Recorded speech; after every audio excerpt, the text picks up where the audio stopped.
Very good evening class, welcome to our YouTube channel RPSC bio academy. हम जो chapter discuss कर रहे थे वो कर रहे थे प्लांट ग्रोथ एंड डेवलपमेंट का। प्लांट ग्रोथ एंड डेवलपमेंट में हमने दो तरह की ग्रोथ देखी थी। एक देखी थी अर्थमेटिक ग्रोथ,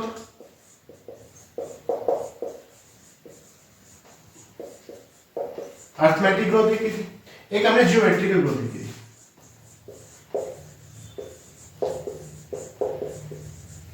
जियोमेट्रिकल ग्रोथ देखी थी। इसमें जो कर्व बनता है वो कैसा कर्व बना था? लीनियर कर्व बना था। लीनियर कर्व बना था, है ना। और इसमें कैसा कर्व बना था? इसमें सिग्मोइड कर्व बना था। ये हम लास्ट वीडियो में देख चुके थे। कैसा कर्व बना था? सिग्मोइड बना था। ज्योमेट्रिकल ग्रोथ में कैसा कर्व बना था? सिग्मोइड कर्व बना था। इसके तीन फेजेस थी। एक थी लैग फेज,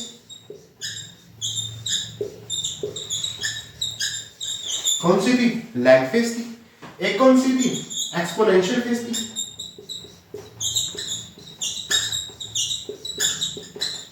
एक्सपोनेंशियल फेज, इसे हमने लोग फेज बोलते हैं। कौन सी फेज बोलते हैं? लोग फेज बोलते हैं। कौन सी फेज बोलते हैं? लोग फेज बोलते हैं। और तीसरी कौन सी थी? तीसरी फेज हमने जो बताई थी वो स्टेशनरी फेज बताई थी।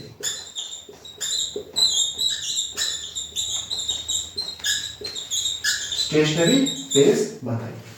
यहां तक हम देख चुके थे, ठीक है। अब आगे चलते हैं थोड़ा सा।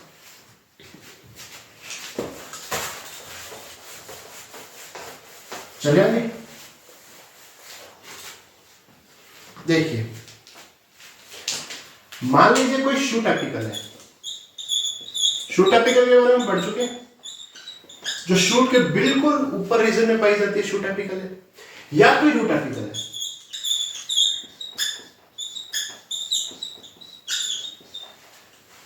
चाहे शूट एपिकल हो चाहे क्या हो, रूट एपिकल, ये दोनों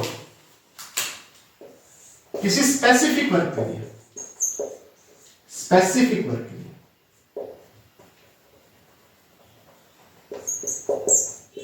स्पेसिफिक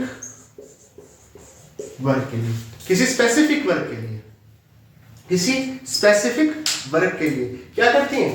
या तो डिफरेंशिएट हो जाती है, डिफरेंशिएट हो जाती है,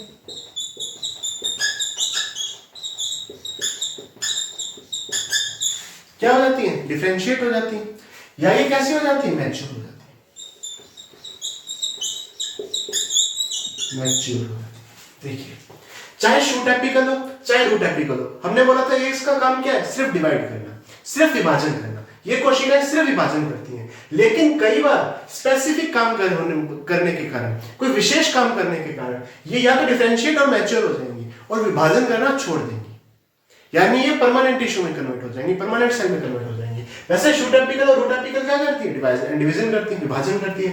लेकिन किसी स्पेसिफिक वर्क को करने के लिए, किसी विशेष काम को करने के लिए ये डिफरेंशिएट हो जाएंगी या क्या हो जाएंगी? मैच्योर हो जाएंगी, ठीक है। क्योंकि इसको कोई विशेष काम करना है, ठीक है। इसे कहते हैं डिफरेंशिएशन। इस पूरे प्रोसीजर को क्या कहते हैं? इसे कहते हैं डिफरेंशिएशन।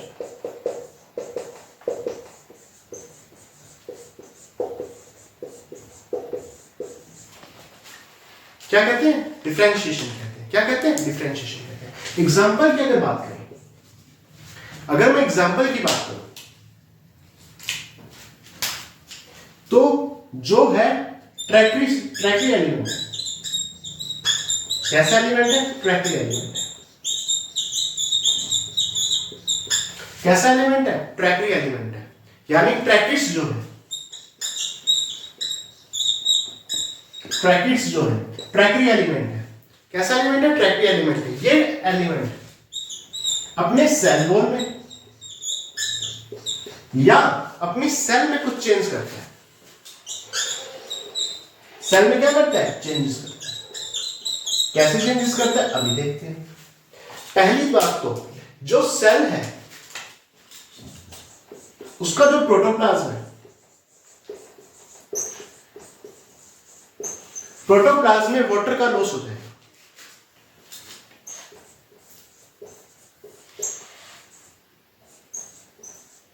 वाटर का लॉस होता है। जैसे ट्रैक्री एलिमेंट है या ट्रैकिड की सेल है, जो जाइलम की सेल्स है, जो वाटर को एक जगह से दूसरी जगह लेके जाती है, उनमें उनके में दो चेंजेस आएंगे, एक तो सेल वॉल में चेंज आएगा, एक सेल में चेंज आएगा। क्यों? क्योंकि उन्हें कोई स्पेसिफिक काम करना है। स्पेसिफिक काम क्या करना है? वाटर की सप्लाई करनी है, वाटर की सप्लाई करनी है। तो दो चेंजेस आएंगे, एक तो सेल वॉल में चेंज आएगा, एक इसमें चेंज आएगा, सेल में चेंज आएगा। सेल में क्या चेंज आएगा? जो प्रोटोप्लाज्म है उसमें वाटर का क्या हो जाएगा? लॉस हो जाएगा, ठीक है। और दूसरा चेंज सेल वॉल में आएगा। सेल वॉल में क्या चेंज आएगा? सेल वॉल में क्या चेंज आएगा? पहला चेंज आएगा, ये स्ट्रॉन्ग हो जाएगी सेल वॉल। कैसी हो जाएगी? स्ट्रॉन्ग हो जाएगी, स्ट्रॉन्ग हो जाएगी सेल वॉल, ठीक है। कैसी हो जाएगी? इलास्टिक हो जाएगी। कैसी हो जाएगी? इलास्टिक हो जाएगी, स्ट्रॉन्ग हो जाएगी, इलास्टिक हो जाएगी। और कैसी हो जाएगी? लिग्नोसेलुलोज हो जाएगी। लिग्नो यानी लिग्निन और सेलुलोज का क्या हो जाएगा? जमा हो जाएगा, लिग्नोसेलुलोज हो जाएगी। कैसे हो जाएगी? लिग्नोसेलुलोज हो जाएगी। यानी देखो, शूट एपिकल थी या रूट एपिकल थी, वो किसी स्पेसिफिक काम को करने के लिए, स्पेसिफिक काम करने के लिए डिफरेंशिएट हो गई थी या मैच्योर हो गई थी, परिपक्व हो गई थी या विभेदित हो गई थी, ठीक है। इससे हमने क्या कहा था? इसे विभेदन कहा था या डिफरेंशिएशन कहा था। जैसे ट्रैकरी एलिमेंट्स जो थे, ट्रैकरी एलिमेंट्स थे, उनमें दो चेंजेस आएंगे, एक चेंज आएगा सेल वॉल में, एक चेंज आएगा सेल में। सेल में क्या चेंज आएगा? जो प्रोटोप्लाज्म है उसका वाटर लॉस हो जाएगा। सेल वॉल में क्या चेंज हो जाएगा? सेल वॉल पहले से ज्यादा स्ट्रांग हो जाएगी, इलास्टिक हो जाएगी और लिग्निन और सेलुलोज का जमा हो जाएगा। इस प्रोसेस को हम क्या कह रहे हैं? डिफरेंशिएशन कह रहे हैं। इस प्रोसेस को हम क्या कह रहे हैं? डिफरेंशिएशन कह रहे हैं, विभेदन कह रहे हैं। तो ये पहला प्रोसीजर कौन सा है? विभेदन है, ठीक है। अब आगे चलते हैं। पहला प्रोसीजर हम विभेदन या डिफरेंशिएशन पढ़ चुके हैं। दूसरा प्रोसीजर है डी डिफरेंशिएशन।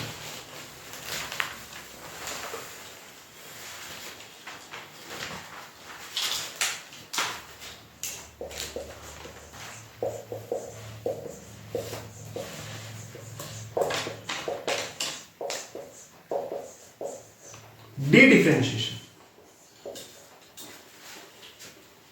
डी डिफरेंशिएशन क्या है इसके बारे में पढ़ते हैं। डी डिफरेंशिएशन इसे कहते हैं निर्विभेदन। वो विभेदन था,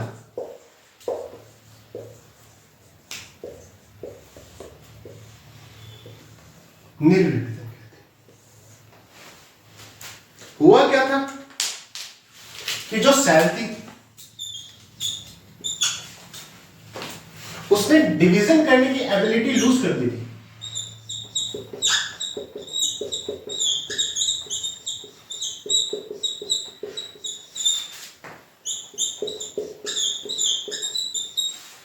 यही हुआ था, डिवीजन करने की एबिलिटी लूज कर दी थी, डिवीजन नहीं कर पा रही थी। लेकिन वो मैच्योर सेल में बन गई, अब डिवीजन नहीं हो रहा। यदि उस सेल में अब वापस डिवीजन शुरू हो जाए,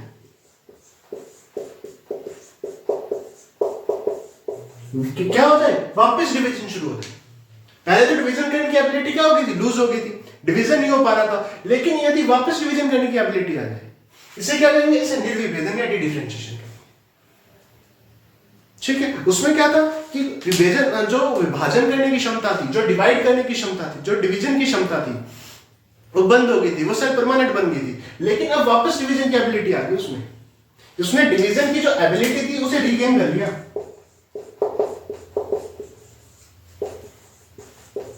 क्या कर लिया? रीगेन कर लिया, ठीक है। अब देखिए,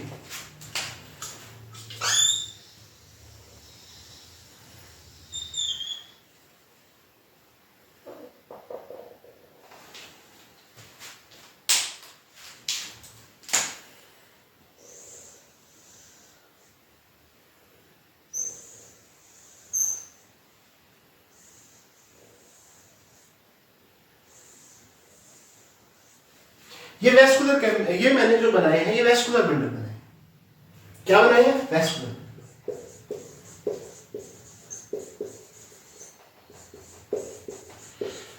वेस्कुलर बंडल, ठीक।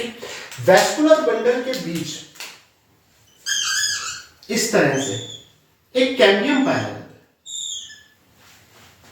इसे कहते हैं इंट्राफेसिकुलर कैम्बियम।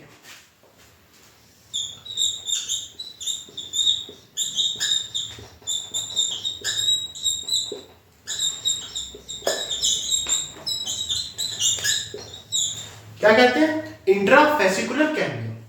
लेकिन यहां पे क्या पाई जाती है? मेडुलरी सेल पाई जाती है। इस तरह से यहां कौन सी सेल्स पाई जाती है? मेडुलरी सेल्स पाई जाती है।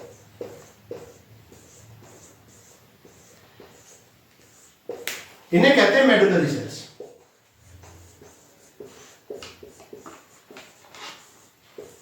मेडुलरी सेल डिवाइड नहीं करती। पहले डिवीजन की क्षमता थी, लेकिन अब मेडुलरी सेल डिवाइड नहीं करती।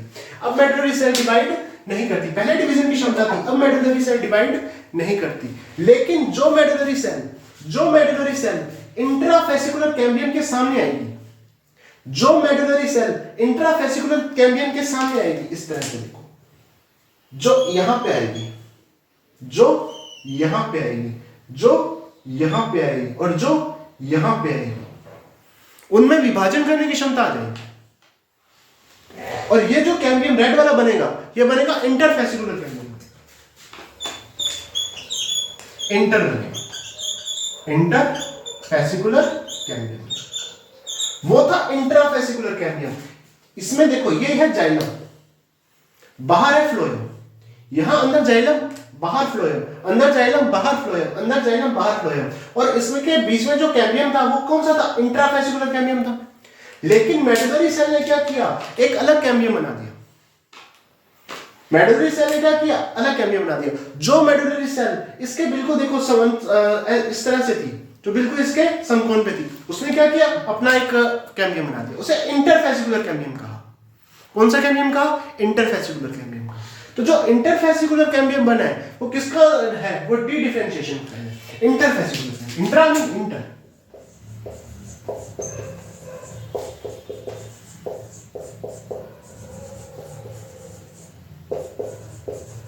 जो इंटरफेसिकुलर कैम्बियम है, ये रेड वाला, इनमें तो विभाजन की क्षमता बाद में आई है ना। यहां तो विभाजन की क्षमता पहले थी। मेडुलरी सेल डिवाइड नहीं कर रही थी, लेकिन उनमें डिवाइड करने की क्षमता, एबिलिटी डिगेन होगी। अब उनमें वापस विभाजन की क्षमता आ गई। तो डी डिफरेंशिएशन का एग्जांपल कौन सा? इंटरफेसिकुलर कैम्बियम है। ठीक है, तो पहला एग्जांपल क्या है? Interfascicular cambium. अब थोड़ा सा आगे चले। हम किसी भी स्ट्रक्चर को जब पढ़ते हैं, चाहे वो रूट की स्ट्रक्चर को पढ़े, चाहे वो स्टेम की स्ट्रक्चर को पढ़े, जब हम किसी भी स्ट्रक्चर को पढ़ते हैं, तो सबसे पहले क्या होती है? एपिडर्मिस होती है।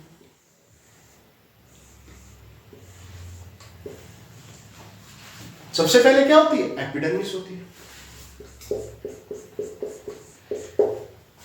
एपिडर्मिस होती है। एपिडर्मिस के नीचे हाइपोडर्मिस होती है। इस तरह से क्या होती है? हाइपोडर्मिस होती है। ये क्या है? हाइपोडर्मिस है। हाइपोडर्मिस के नीचे क्या होती है? जनरल कॉर्टेक्स होता है। इस तरह से होता है। ये जनरल कॉर्टेक्स की सेल्स आ जाती है, कॉर्टेक्स की सेल आ जाती है। जनरल कॉर्टेक्स कह लो या कॉर्टेक्स की सेल कह लो, जनरल कॉर्टेक्स की सेल आ जाती है। फिर एंडोडर्मिस आ जाएगी, फिर पेरिसाइकिल आ जाएगी, फिर वैस्कुलर बंडल आ जाएगी। जो हाइपोडर्मिस है, ये विभाजन नहीं करती। हाइपोडर्मिस की सेल्स विभाजन नहीं करती, डिवीजन नहीं करती। लेकिन अगर इसमें डिवीजन की क्षमता आ जाए, तो ये भी कैम्बियम बना देगी। जैसे यहां इंटरफेसिकुलर कैम्बियम बना था, तो हाइपोडर्मिस जो कैम्बियम बनाएगी, वो कोर कैम्बियम बनाएगी।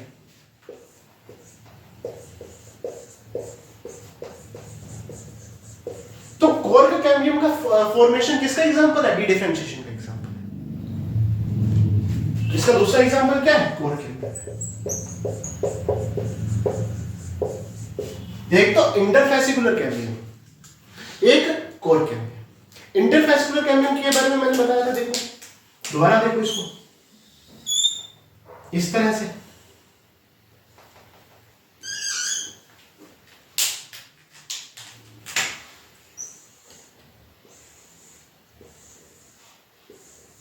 यहां कौन सा कैम्बियम था? इंट्राफेसिकुलर कैम्बियम था। यहां कौन सा था? इंटरफेसिकुलर कैम्बियम था। यहां कौन सा था? इंट्राफेसिकुलर कैम्बियम था। यहां कौन सा कैम्बियम था? इंटरफेसिकुलर कैम्बियम था। ऐसे ही था, पूरा गोल बना था ये। और इसे टोटल यानी इंटर को प्लस इंट्रा को मिलाकर एक नाम देते हैं वेस्कुलर कैम्बियम।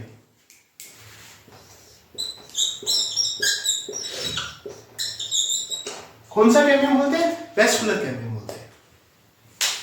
ठीक है, तो वेस्कुलर कैम्बियम का कौन सा भाग डी डिफरेंशिएट होता है? तो कौन सा भाग है? इंटरफेसिकुलर कैम्बियम है। ठीक है, तो ये आ गया डी डिफरेंशिएट। अब बात करते हैं री डिफरेंशिएशन। इसे निर्विभेदन कहा था, अब पुनर्विभेदन में चलते हैं।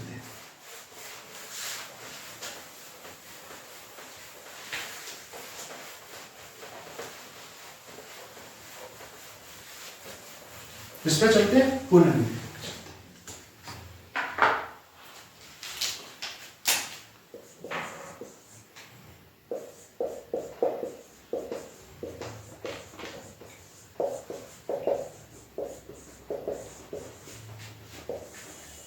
पुनर्विभेदन में चलते हैं। विभेदन की क्षमता वापस आ गई, पुनर्विभेदन हो गया। विभेदन की क्षमता क्या आ गई? वापस आ गई। ठीक, इसको थोड़ा सा देखते हैं। हमने क्या बताया था कि कोई सेल थी जो लगातार विभाजित हो रही थी, उसमें विभाजन रुक गया, वो परमानेंट सेल में चेंज होगी, मैच्योर होगी, डिफरेंशिएट होगी, उसे डिफरेंशिएशन का बोला।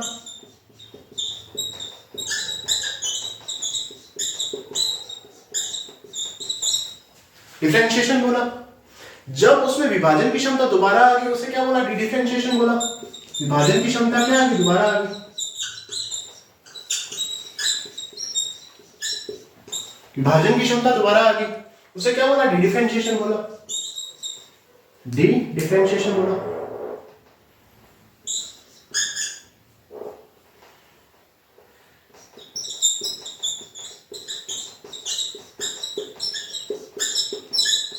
मान लो विभाजन की क्षमता वापस चली जाए, वापस विभेदन हो जाए, वापस विभाजन की क्षमता क्या हो जाए? चली जाए, उसे हम क्या बोलेंगे? उसे री डिफरेंशिएशन बोलेंगे। यानी अब क्या हुआ?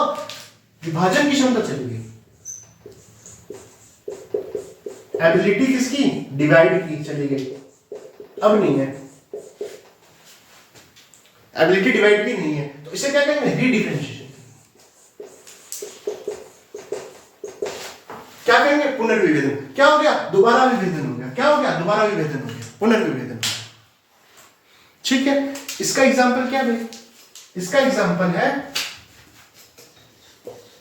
वुडी प्लांट, डाइकोट के वुडी प्लांट, डाइकोट के वुडी प्लांट। डाइकोट जो है द्विबीजपत्री हैं, उनके वुडी प्लांट। किसके वुडी प्लांट? डाइकोट के वुडी प्लांट, डाइकोट के वुडी प्लांट। ठीक है, तो ये आ गया पुनर्विभेदन। इसको दोबारा एक बार समझते हैं, नोट कर लीजिए एक बार।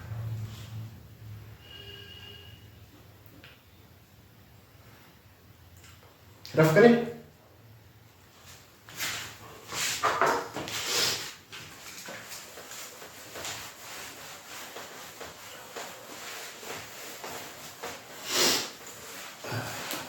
इसको हम एक बार दोबारा समझते हैं। एक सेल की मेरिस्टेमेटिक्स,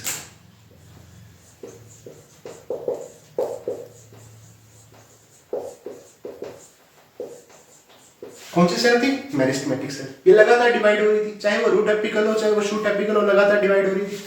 ये सेल किसमें चेंज हो गई? डिफरेंशिएटेड सेल में चेंज हो गई।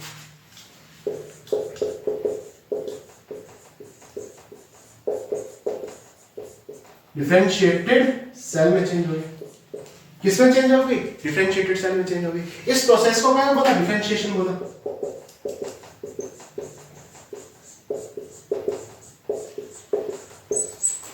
विभेदन बोला, डिफरेंशिएशन बोला। अब डिफरेंशिएटेड सेल वापस मेरिस्टेमेटिक सेल में चेंज हो गए, इसे क्या बोलेंगे? D differentiation. डिफरेंशिएशन वापस आ गया, डी डिफरेंशिएशन।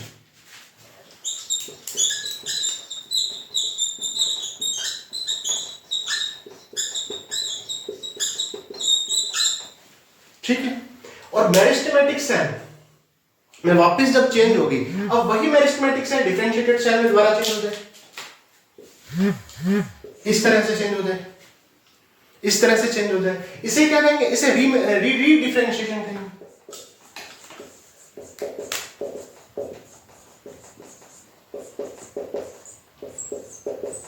रीडिफरेंशिएशन करेंगे। यही तो हमने पढ़ा, हम यही तो पढ़ रहे हैं। अच्छा, डिफरेंशिएशन की एग्जांपल हमने क्या बताई थी? डिफरेंशिएशन का एग्जांपल क्या बताया था हमने? हमने बताया था कि जो सेल होती है, जाइलम की कोशिकाएं होती है, ठीक है, जाइलम की ट्रैकरी एलिमेंट्स जो होते हैं, ठीक है, उसके बारे में हमने पढ़ा था कि उसकी जो सेल वॉल होती है उसमें चेंज हो जाता है, उसके जो सेल होता है उसमें चेंज हो जाता है, प्रोटोप्लाज्म में चेंज हो जाता है, तो वो सेल डिफरेंशिएट हो जाती है, ठीक है। फिर डिफरेंशिएशन में हमने किसका एग्जांपल पढ़ा? एक तो पढ़ा कोर कैम्बियम का, एक इंटरफेसिकुलर कैम्बियम का, और रीडिफरेंशिएशन में किसका एग्जांपल पढ़ा हमने पढ़ा वुडी प्लांट्स का, वुडी डाइकोट प्लांट का एग्जांपल पढ़ा, ठीक है, यही था। अब आगे चले,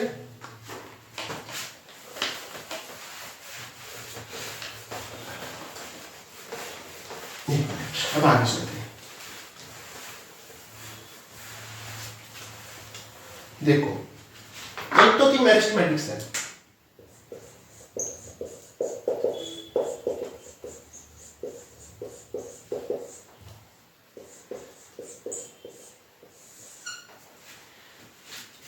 ठीक, मेरिस्टेमेटिक सेल चेंज हुई और क्या बनाई? मैच्योर सेल बनी।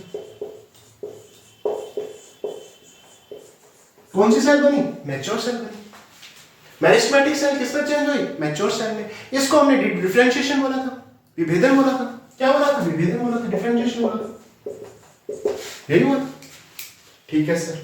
अब जब हम ग्रोथ की फेजेस पढ़ रहे थे, हमने ग्रोथ की 3 फेजेस पढ़ी थी। पहली फेज पढ़ी थी मेरिस्टेमेटिक फेज। पहली फेज कौन सी पढ़ी थी? Meristematic phase. दूसरी फेज पढ़ी थी इलोंगेशन फेज। दूसरी फेज कौन सी पढ़ी थी? Elongation phase. तीसरी फेज कौन सी पढ़ी थी? Maturation phase. और मैच्योरेशन के बाद भी तो सेल क्या हो जाएगी? मैच्योर हो जाएगी। तो पहली फेज कौन सी पढ़ी थी? पहली पढ़ी थी मैच्योरेशन फेज, मेरिस्टेमेटिक फेज। 3 ही तो फेज पढ़ी थी वो। मेरिस्टेमेटिक फेज पढ़ी थी, फिर इलोंगेशन फेज पढ़ी थी,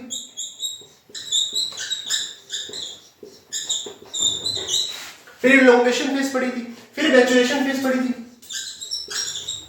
ये पढ़ चुके हो। और मैच्योरेशन फेज के बाद सेल क्या हो गई? मैच्योर हो गई। मैच्योरेशन फेज के बाद सेल क्या हो गई? मैच्योर हो जाएगी। ऐसा भी तो हो सकता है कि मेरिस्टेमेटिक सेल वापस मेरिस्टेमेटिक सेल में चेंज हो जाए। ये भी तो था कि मेरिस्टेमेटिक सेल ने डिवाइड करके 2 सेल बनाई, एक सेल वापस मेरिस्टेमेटिक बन गई, ठीक है। तो मेरिस्टेमेटिक सेल क्या होगी? वापस मेरिस्टेमेटिक सेल में चेंज हो जाएगी, ये वापस मेरिस्टेमेटिक सेल में चेंज हो जाएगी। ऐसा भी तो है। और मेरिस्टेमेटिक सेल में ग्रोथ का हमने क्या मतलब बताया था कि प्रोटोप्लाज्म में क्या होना? चेंज होना, प्रोटोप्लाज्म का बढ़ना, या प्रोटोप्लाज्म में ग्रोथ बनाता है।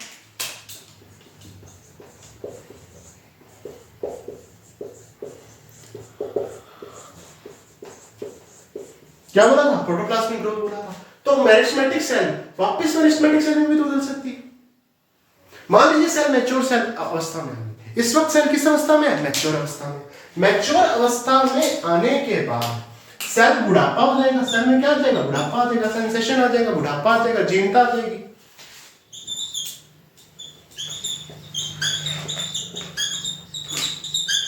सेंसेशन आ जाएगा, सेंसेशन आ जाएगा, जीर्णता आ जाएगी।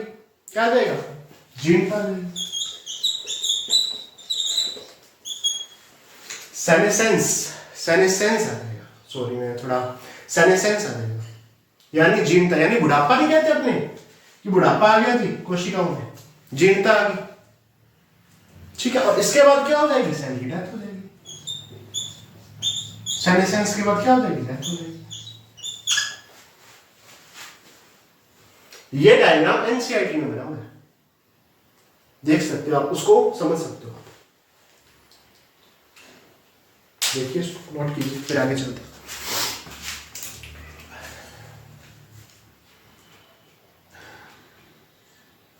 सेनेसेंस या जीर्णता आ जाएगी।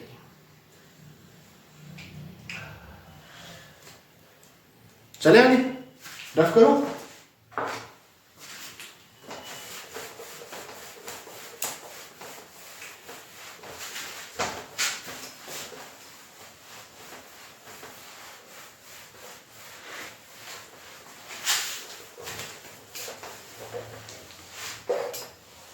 अब थोड़ा सा आगे चलते हैं।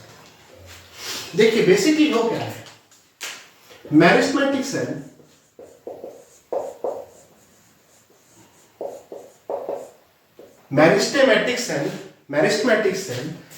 किसमें चेंज हो रही है?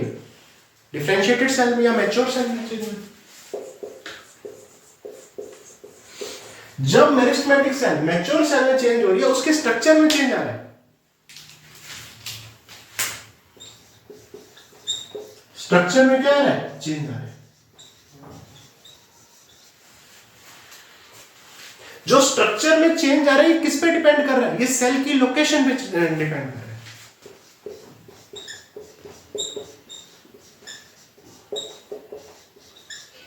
सेल की लोकेशन पे डिपेंड कर रहा है।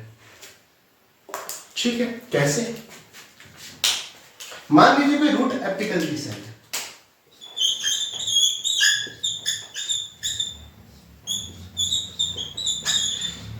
रूट एपिकल की सेल हमने पढ़ा था ना, ऊपर शूट एपेक्स पढ़ा था, नीचे रूट एपिकल या रूट एपेक्स पढ़ा था। रूट एपिकल की सेल है, ठीक है, कौन सी सेल है? रूट एपिकल की सेल है। जैसे ये सेल डिवाइड होगी, ठीक है, इस सेल को पुश किया जाएगा, धक्का मारा जाएगा परिधि की तरफ, पेरिफेरल रीजन में, पेरिफेरल रीजन में पुश किया जाएगा। ठीक है, बाहर की तरफ पुश किया जाएगा और यही सेल किस में चेंज हो जाएगी? रूट कैप में चेंज हो जाएगी।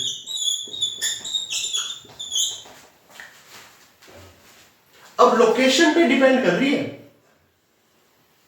कि अगर वो सेल रूट एपिकल की सेल थी तो पुश बाहर की तरफ धक्का मारा उसको, पेरिफेरल यानी परिधि की तरफ धक्का मारा उसको, और वो सेल किस में चेंज हो जाएगी? रूट कैप में सेल चेंज हो जाएगी। जो विभाजन करने वाली कोशिका थी वो मैच्योर कोशिका बन गई।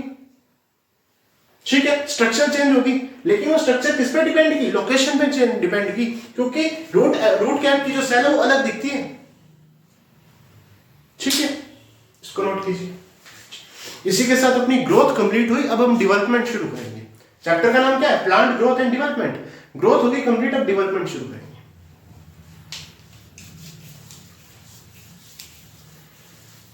अब डेवलपमेंट शुरू करते हैं, नोट कीजिए इसको।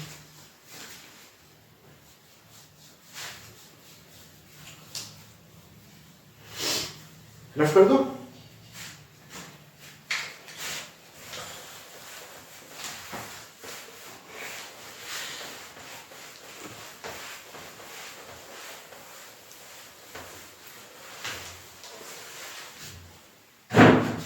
अब हम क्या शुरू करें? डेवलपमेंट।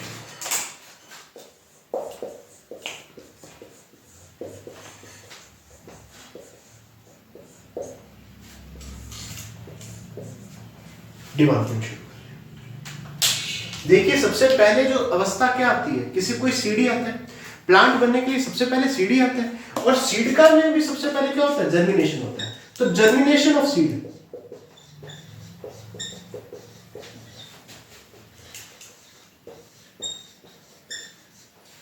सीड के जर्मिनेशन से लेकर सेनेसेंस, बुढ़ापे यानी जीर्णता तक जो भी चेंज आ रहे हैं, all changes,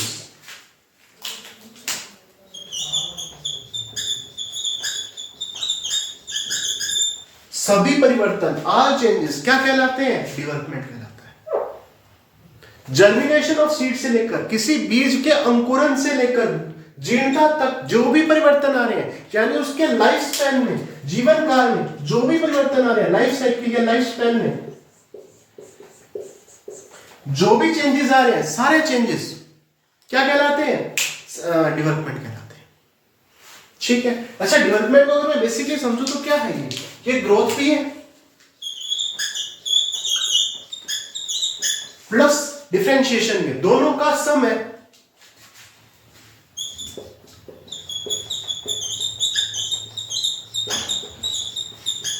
growth plus differentiation का क्या है? सम है। अगर मैं डेवलपमेंट को एक वर्ड में बोलूं कि क्या है, तो ग्रोथ प्लस डिफरेंशिएशन का सम है। और जर्मिनेशन ऑफ सीड से लेकर सेनेसेंस तक, यानी बुढ़ापे तक जो भी चेंज आ रहे हैं जीवन काल में, वो क्या है? डेवलपमेंट है। अच्छा, डेवलपमेंट डिपेंड किस पे करेगा? डेवलपमेंट डिपेंड करेगा या तो इंट्रिंसिक फैक्टर पे या एंट्रेंसिंग फैक्टर पे डिपेंड करेगा। या तो इंट्रिंसिक फैक्टर पे, इंट्रिंसिक फैक्टर पे या एक्सट्रिंसिक फैक्टर पे। या तो आंतरिक कारकों पे या बाह्य कारकों पे। बाह्य कारक जैसे लाइट, वाटर, टेम्परेचर, ऑक्सीजन, यही आ गए। ठीक है। इंट्रिंसिक यानी आंतरिक कारक भी कौन कौन से होंगे? एक तो होंगे इंट्रासेलुलर इंट्रिंसिक फैक्टर। इंट्रासेलुलर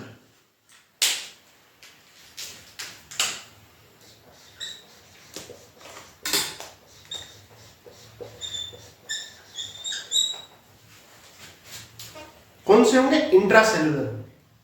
एक होंगे इंटरसेलुलर।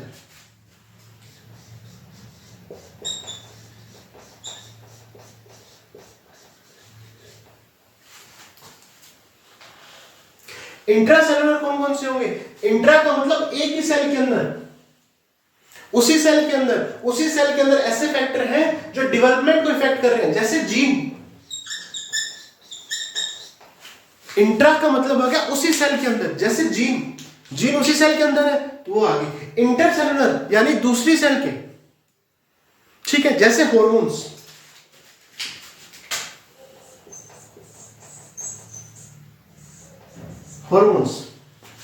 जैसे हॉर्मोन्स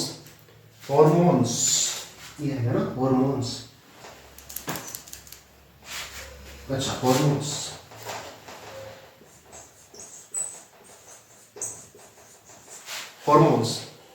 ठीक है। या हॉर्मोन्स हो गए, या और क्या हो गए? प्लांट ग्रोथ रेगुलेटर हो गए, जैसे ऑक्सिन हो गया, साइटोकाइनिन हो गया, या वो एब्सिसिक एसिड हो गया जो इनहिबिटर्स हो गए, एथिलीन हो गया, साइटोकाइनिन हो गया, जिसे हम प्लांट ग्रोथ रेगुलेटर कहते हैं। ये भी तो किसी दूसरी सेल से ही आ रहे हैं ना, ये तो उसी सेल में जीन ही होगी, या दूसरी सेल से हॉर्मोन्स हो गए, या प्लांट ग्रोथ रेगुलेटर्स हो गए।